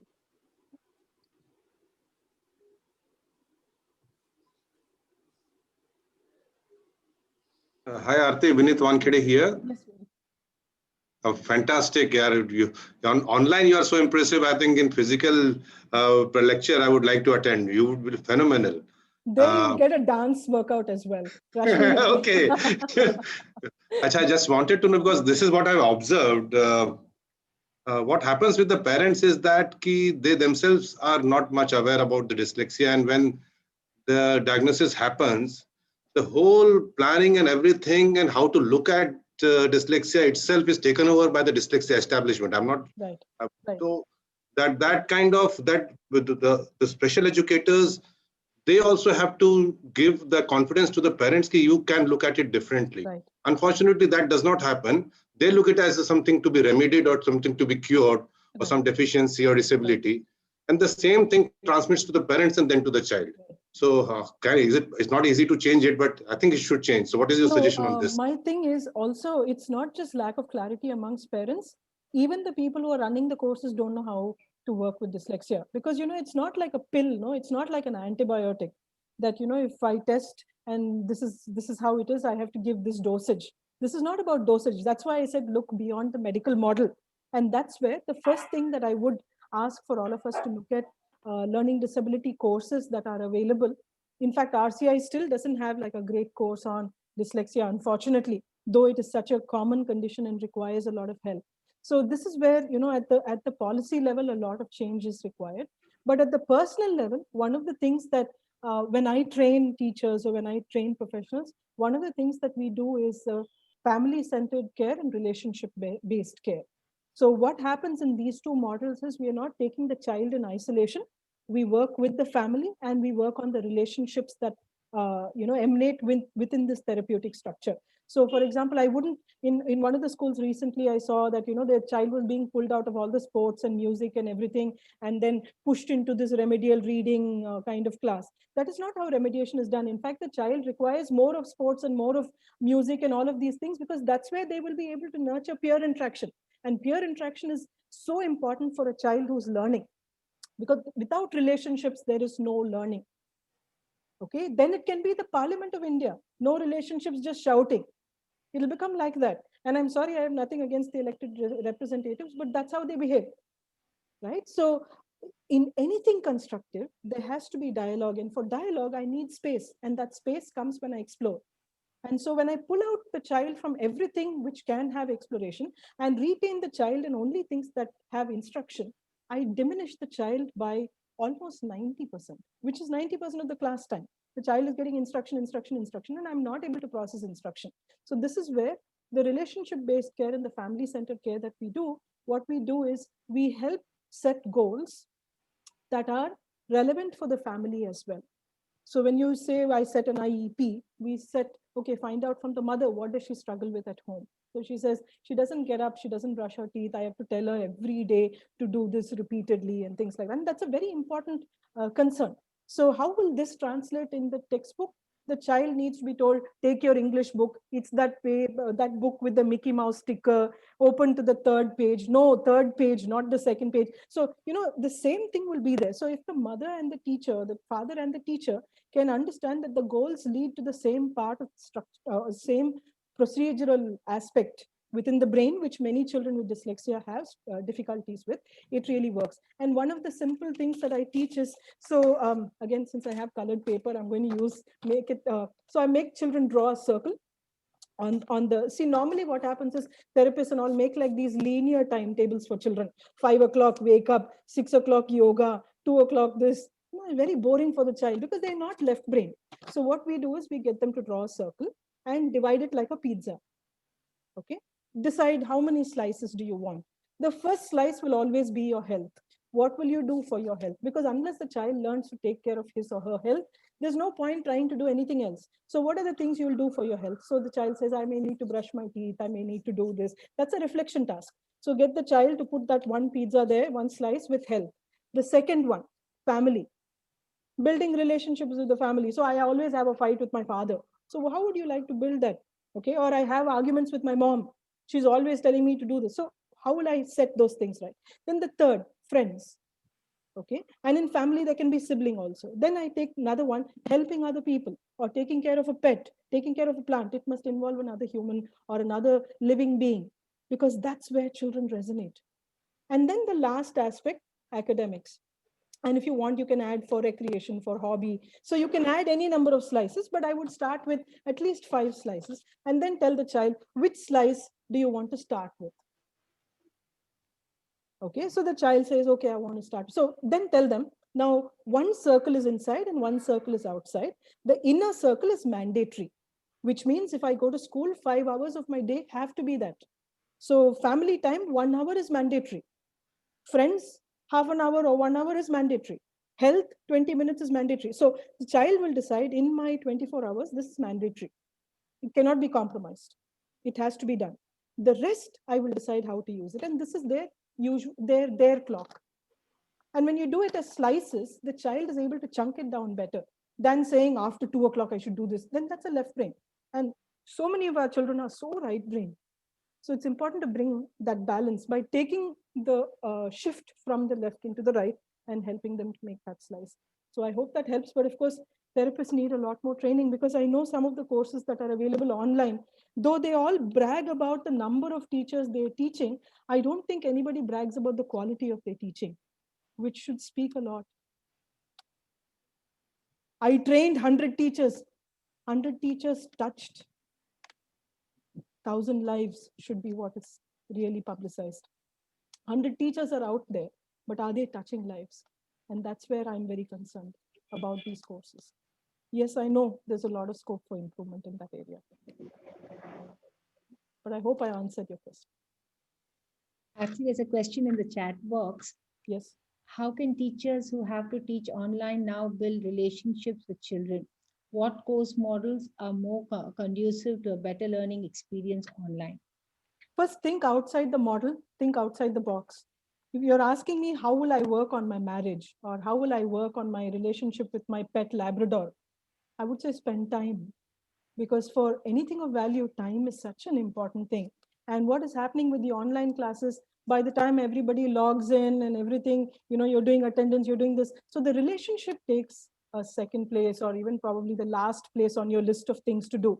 You're like, I have this content, before the internet goes away, I have to finish all this. So what I do is, again, small activities. So earlier in my face-to-face classes, I would tell you to give a lot of brain breaks for children.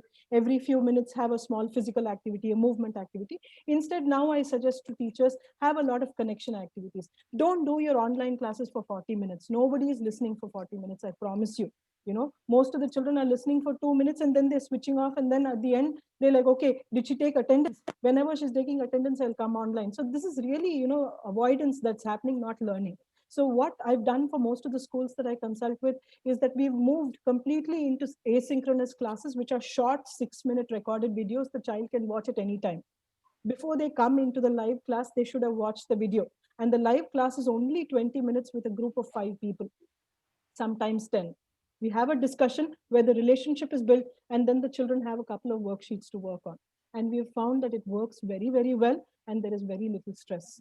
But however, since many schools are more concerned about the commercials involved in it, I don't have an answer. But if you're able to look beyond that, then there are ways in which online teaching can work. I'm sorry, it's a very brutal answer, but it's the way. Ma'am, good afternoon. Yes. Can you hear me? Yes. Yes, please. Ma'am, I'm Vinuta here. Am I audible? Yes, Vinuta, tell me. Yeah, ma'am, actually, I'm a great fan of yours. I'm following all your YouTube and other things like in all the social media. And today I got a great opportunity to talk to you, and I'm not getting any talk from my, I'm not able to talk after seeing you. But still, me being That's as a the most counselor, embarrassing thing I've heard, but anyway, go ahead. but it is a fact that I'm a great fan of yours. And me being a counselor and a special educator, I have a person who is of 22 years old, and he is also a dyslexic child. And now actually the problem is he gets triggered always. The mind is getting triggered always. And his confidence is very less. So he usually goes for gym, which I actually asked him not to go for, because of the gym, his mind is getting more triggered. Instead, I asked him to practice yoga, by which his mind, is it okay?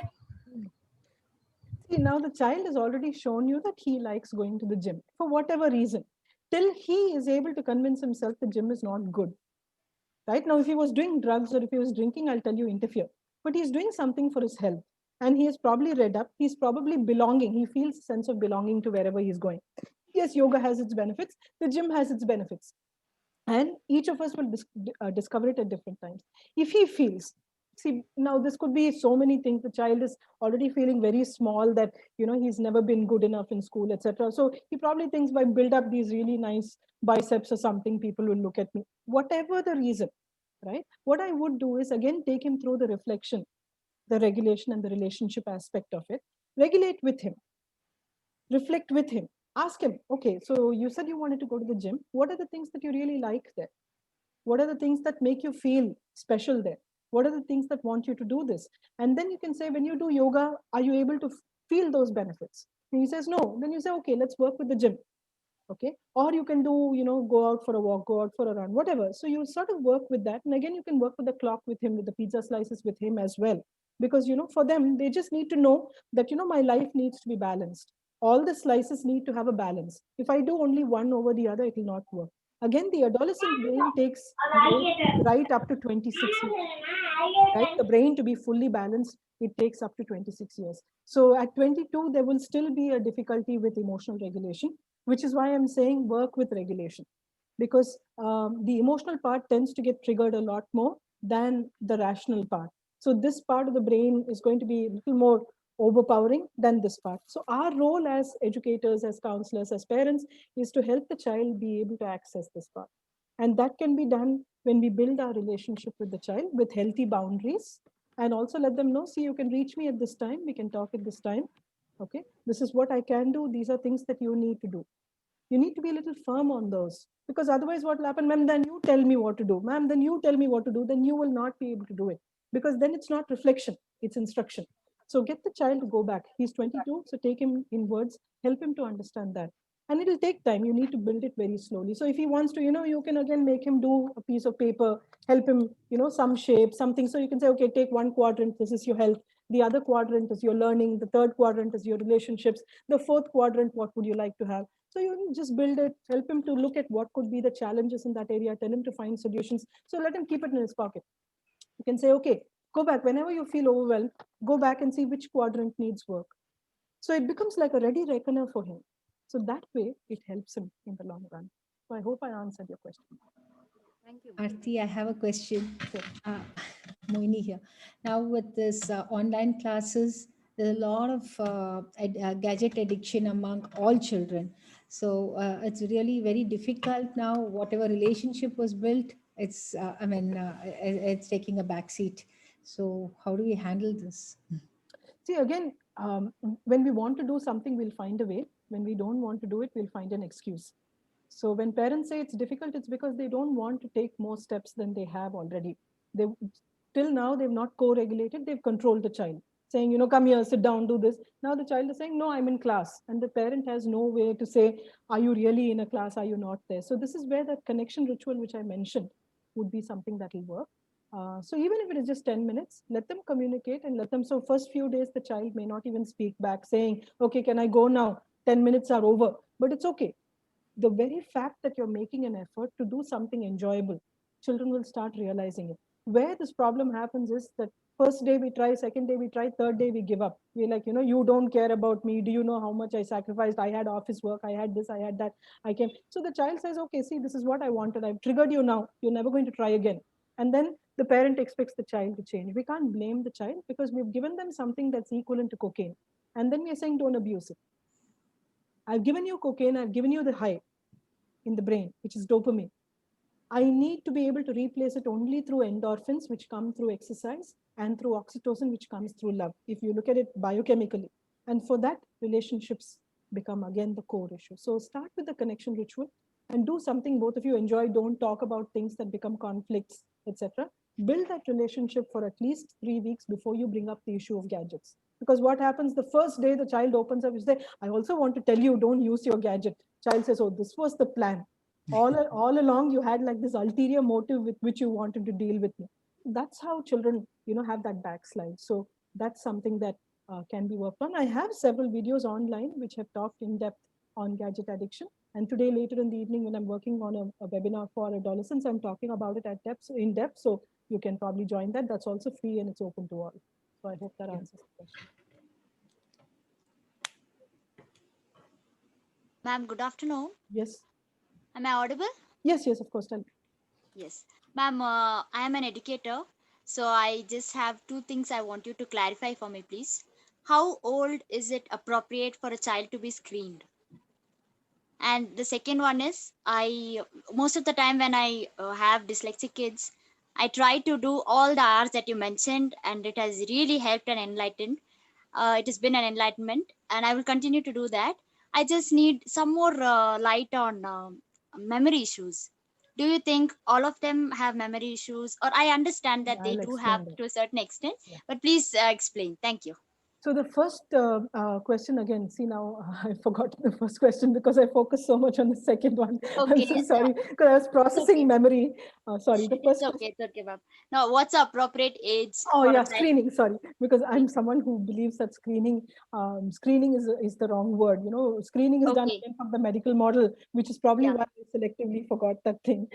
See, the thing is, clinical tests are done, you know, for children right from the age of. See, the original protocol that we used to have was about 8 years because we believe till about 7.5 years, children will have reversals. They were not yet ready to be assessed and all that.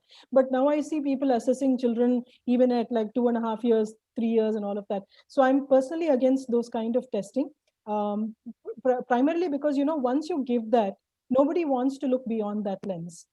Because, you know, it could have just been, you know, a phase of development the child was going through, but then, you know, put through some kind of unhealthy test, they sort of go through it. And many clinicians do not have the empathy required to look at the child beyond that. You know, they're not looking at the child there, they're looking at that dysfunctional child there. And that's a very difficult thing. See, already the child is struggling and now I've given a label and they have to carry the label.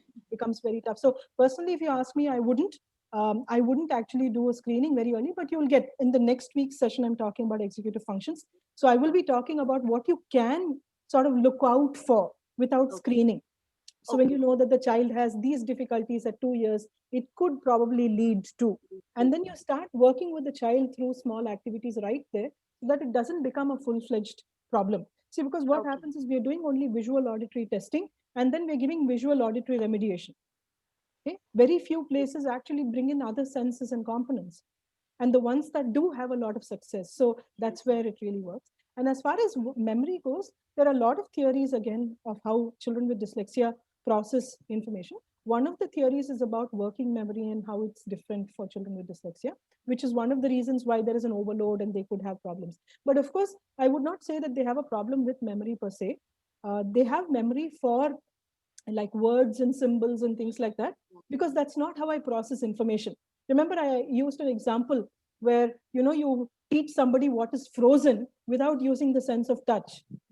By using only the sense of sight, I'll forget what it is because I've not really understood it from the sense that it had to be understood from, right? So if as a child with dyslexia, if I'm not able to process something from my primary sense of choice, it may reflect like a memory problem. Memory issue. Okay. So what I would do is to help them explore the same concept slightly differently. Yes. Ask them to explore. So that exploration will help them with the neuroregulation, the neuromodulation that is required. That's Sure. I hope that. Thank you so much.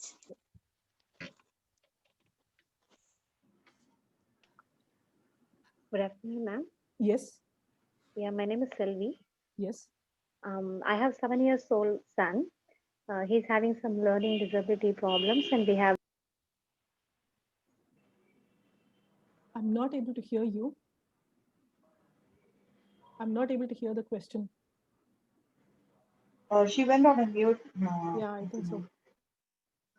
Can I Please take the next question? unmute yourself. Oh, I'm sorry, she's going on with it. Yeah. That's probably what happens sometimes to everybody's brain also, right? Like it just keep pushing it so it's not reaching. Says, now am I audible, ma'am? Yes. Yeah. He's expecting us parents to come and play with him. He's not mingling with his Can I old tell age you group. something? I lost like 90% of your question because you were muted. So Okay. you need to tell me in a very brief way what you want the answer for. Okay. Now he's not mingling with his age group friends. How old is Instead of he? that, 7 years old. Okay. Son. He's expecting. If you ask him who is your best friend, he's asking. He's telling that his dad is his best friend. Nobody has best Instead friends. of That's telling, just a concept, instead okay? of That's a telling lie. his own age group. It's a lie. We have different friends at different points in our life, okay? Now, don't ask questions like that with somebody, especially as young as 7, number one. Second, every time he asks to have like a playmate, when you have stepped in, he has not really had the need to meet other people. Now, the pandemic is probably the wrong time to, push him to find friends because it's not safe as well. So at this point, I would only ask you to still continue to play. But as soon as it's safe enough for him to go out, please help him start mingling with children his own age, maybe slightly older and younger as well. And it'll take you about 10 to 12 months before he starts making friends. And this is not because of dyslexia or anything. All children, when you introduce them to a peer group and they've always worked with adults, they'll first go through what is called solitary play. They'll play alone. Okay. Then it'll go to what is called parallel play after a couple of weeks. So which means 2 children will sit together, but they'll still not play together. Then it'll become associated play. I'll give you one toy, I'll take one toy, but I'm still not playing together. Then it'll become cooperative play, and that takes about 8 months. What we expect is, now I'll take you out today, from tomorrow you should have best friend. I don't think that happens. Not like Only that. in Rajini movies, suddenly they'll become friends, they'll become millionaires, not only in Rajini movies. Otherwise, I think in normal human beings like us, it takes time. So like I told you earlier, anything of value takes time to build. So for him to develop a peer group, it will take that much time. So I hope that helps. Yeah, and one more thing is, in regulation type also, he's not able to come up with the sort of things. He could not make the sequential memory on that.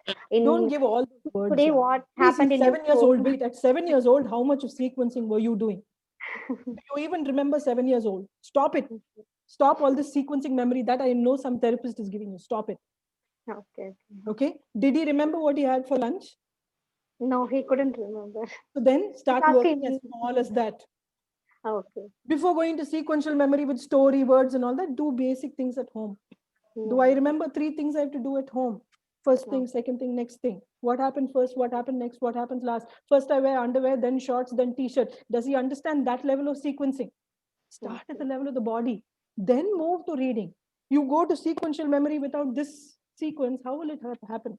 The body needs to hold something first physically before it does something at the level of the brain. I hope that answers your question. I'm sorry, I'm a little like aggressive, but I need to understand. I come from loving children so much. Okay, I find that sometimes adults are unreasonable. So if my passion is misplaced, I'm sorry. No, not like that. Thanks a lot. Thanks a lot. Hi, ma'am. Yes. This is Suhail. Yes, Suhail. Ma'am, actually, I'm 22 years old. You know one thing, even though I'm not good at writing, I usually most to skip writing. Even my class notes and everything.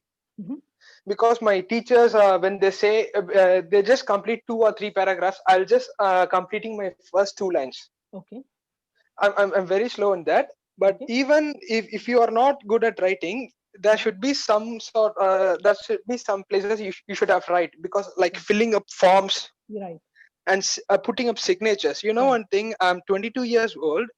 Till now, I can't replicate my own signature. Okay.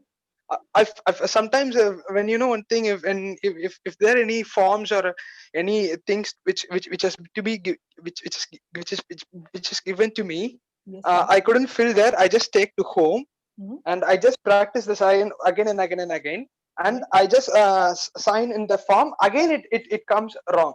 Right. And even when I submit my records, right, you know one thing, if I'm writing a record for a half an hour and I just want to take a 10 minutes or 15 minutes break or 5-minute break, or I just get distracted for 5 minutes.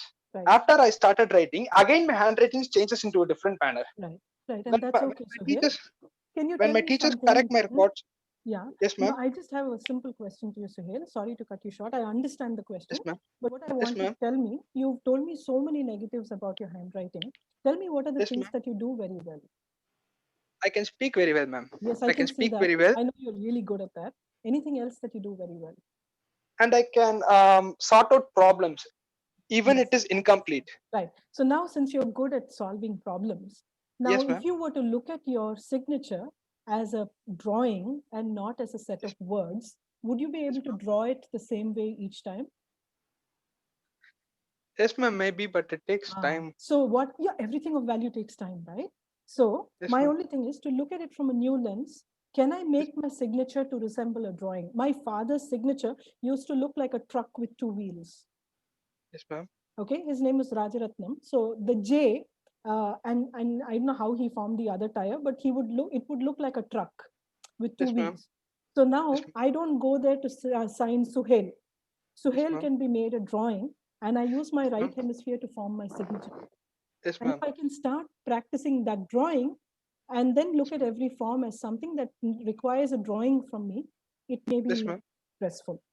Number You know, one. one thing, I was really scared to make signatures in front of my friends, even my family members, because my Right. brother has a better signature than me. No. See, the thing is, the signature, if you see, it is only your representation of who you are.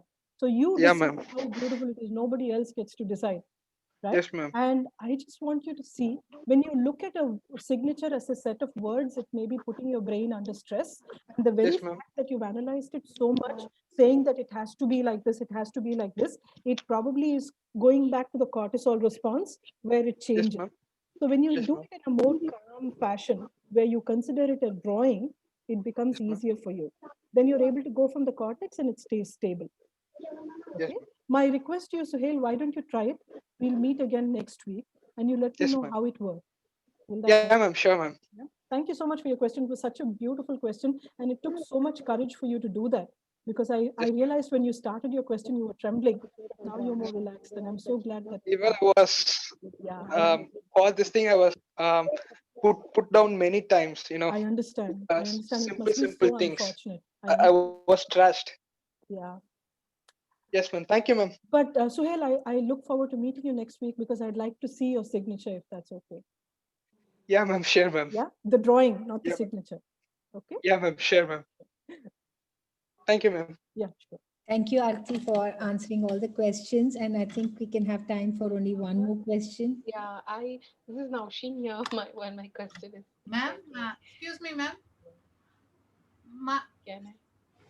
Excuse me, ma'am. Can I? Mohini ma'am, could you please regulate who is going to ask the last question? Because I can't be.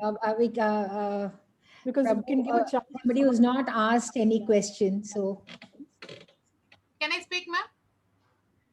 who's that? I meant not I'm able to. Purnima. Yeah.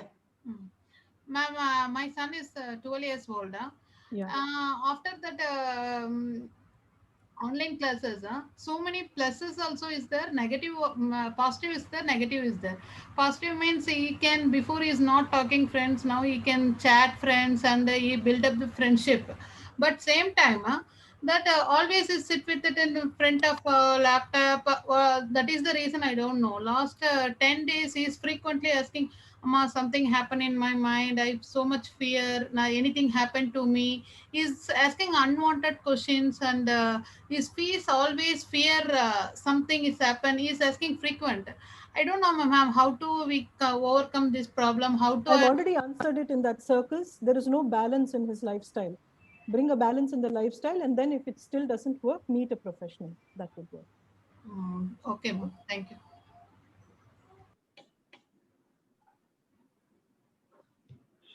Yeah. Mohini ma'am, I hope that's fine. Yes.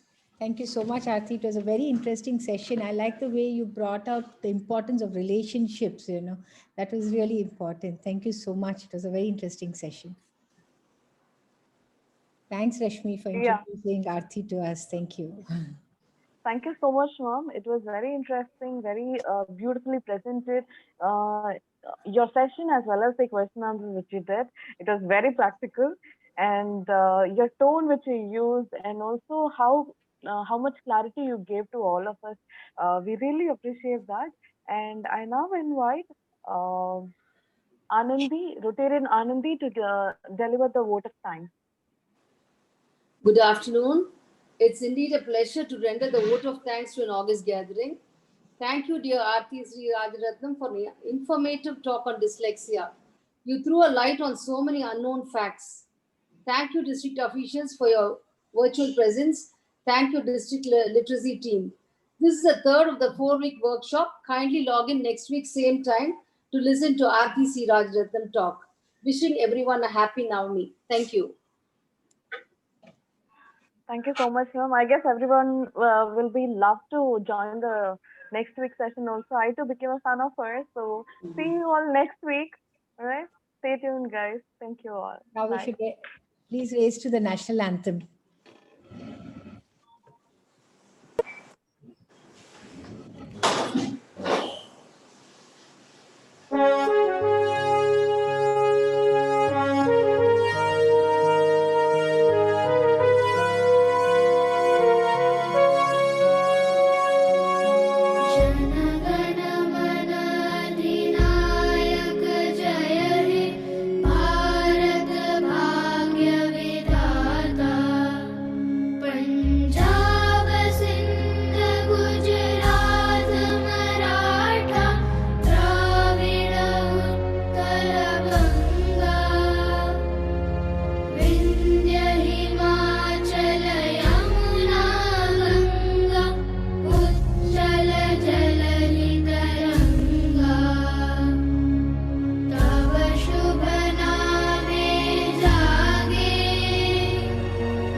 Moini, great session. Oh, thanks.